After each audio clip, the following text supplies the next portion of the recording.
Picture a McDonald's kitchen. Beeping machines, frozen patties, a teenager staring at a screen, counting the minutes until his shift ends. The job everyone jokes about. Do you want to flip burgers for the rest of your life? Here's what almost nobody remembers. In 1965, this exact job looked completely different. The potatoes came in fresh from the farm and you peeled them yourself. The crew got inspected like soldiers before every shift. Customers stood at glass windows and watched you work like you were the entertainment.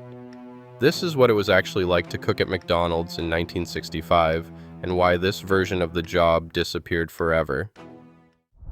It's a Saturday morning in the summer of 1965. You are 17. You park behind a small red and white tiled building with two golden arches cutting through the roofline, and you walk in through the back door an hour before opening. Before you touch a single burger, you line up. The manager walks the line and looks at each of you the way a drill sergeant looks at recruits. Hair short, face shaved clean, shoes polished. Then he checks your fingernails, one hand at a time. If they are dirty, you go scrub them. If your hair touches your collar, you are getting a haircut before your next shift. This came straight from the top. Ray Kroc, the man building this company, believed a mother should be able to look through the window of any McDonald's in America and see the same thing, clean-cut young men she'd trust around her children. He had spent decades as a traveling salesman in and out of greasy roadside kitchens full of jukeboxes and leather jackets, and he despised all of it. His restaurants would have no jukebox, no cigarette machine, no phone booth. Nothing for a loiterer to do except order food and leave. And look around that kitchen. Every single person is male. The company flat out refused to hire women. Kroc said it plainly to reporters, "We don't hire female help." He was convinced girls behind the counter would turn his family restaurant into a teenage hangout. That rule would only crack years later, and even then, he ordered that women stay off the grill. So it's you and 5 or 6 other young men, and the first thing you do every morning has nothing to do with burgers. You start with a 50-pound sack of potatoes. Because in 1965, McDonald's fries began as actual russet potatoes, delivered fresh to the back door of every store. Before opening, somebody has to peel them, run them through a slicer, and rinse the cut fries in cold water until the starch stops clouding off them. Some mornings, that somebody is you. It feels like grunt work. It's actually the most protected process in the company. Kroc was obsessed with these fries to a degree people inside the company found slightly insane. How long the potatoes cured, how they were stored, the exact oil they fried in, which was mostly beef tallow. That's the detail your grandparents are remembering when they insist McDonald's fries used to taste better. They're right, those fries were fresh cut daily, fried in beef fat, and sold for about a dime. When the vats come up to temperature, the smell fills the whole building. That smell drifting across a parking lot in 1965 was one of the most effective advertisements in American business. Doors open at 11. Now the real job starts. Here's what you need to understand about this kitchen. There is no chef, there's a system, and you are a moving part inside it. They called it the Speedy service system, and it worked like an assembly line for food. The menu is tiny on purpose. Hamburgers, cheeseburgers, fries, shakes, soft drinks, coffee. Nothing else. No substitutions, no special orders. If you're the grill man today, your world is a hot steel surface and rows of patties. Each patty weighs exactly 1.6 ounces, 10 to a pound. You lay them down in rows, in sequence, so you always know which row went down first. Flip in sequence. Then dressing, always in the same order: mustard, ketchup, chopped onions, 1 pickle slice. 1. A customer in Florida and a customer in Illinois are eating the same burger, down to the pickle. Next to you, the fry man works the vats. The shake man runs a bank of multi-mixer machines, and there's a piece of history humming in his hands, because those machines are the reason this company exists.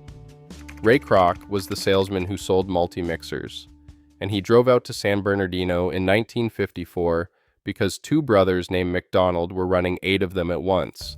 He walked into their kitchen, saw the system you're now standing in, and decided at 52 years old to bet his life on it. At the front, the window men take orders and make change entirely in their heads. No screens, no calculators. A man orders 6 burgers, 3 fries, and 2 shakes, hands over a $5 bill, and gets exact change in seconds. And here's the number that made this place famous. The average customer got their food in about 50 seconds. In an America where eating out meant a waitress and a 45-minute wait, this was witchcraft. The company was so proud of it that many stores were built with giant glass walls around the kitchen so families could stand outside and watch. Think about what that does to how the job feels. You're 17, sweating through the lunch rush, and there are children pressed against the glass watching you like a pit crew because you are the show.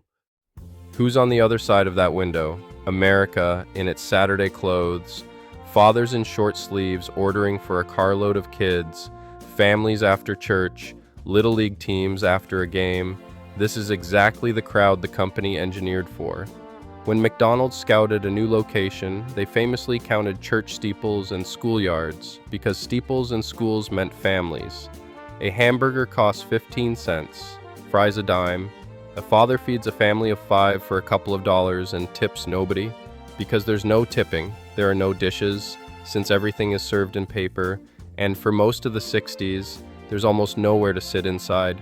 People eat in their cars, on the hoods of their cars, or take the bag home. For millions of American families, this is the first restaurant they can afford every single week. And you're the person handing them that experience, 50 seconds at a time. By close, your uniform smells of beef tallow and your feet are finished. It's hard, hot work. But nobody on that line in 1965 feels like a punchline. This place is the future, and everyone can feel it. Now the secret nobody told you. What this job could turn into. Your paycheck is $1.25 an hour, minimum wage, nothing special. But run one summer of full-time shifts, through the math, and you get enough to cover a year of tuition at a state college with money left over. A teenager could genuinely flip burgers in June and walk onto a campus in September, paid for. And if you stayed, the ladder above you was real, and everyone on the crew knew the story that proved it. 10 years earlier, a young man named Fred Turner was hired at Ray Kroc's very first store outside Chicago, working the counter, same hat, same grill.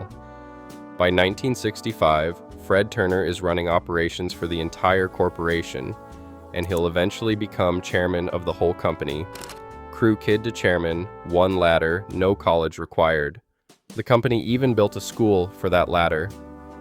Hamburger University opened in 1961 in the basement of a store in Illinois, granting real diplomas in something they called hamburgerology. People laughed at the name.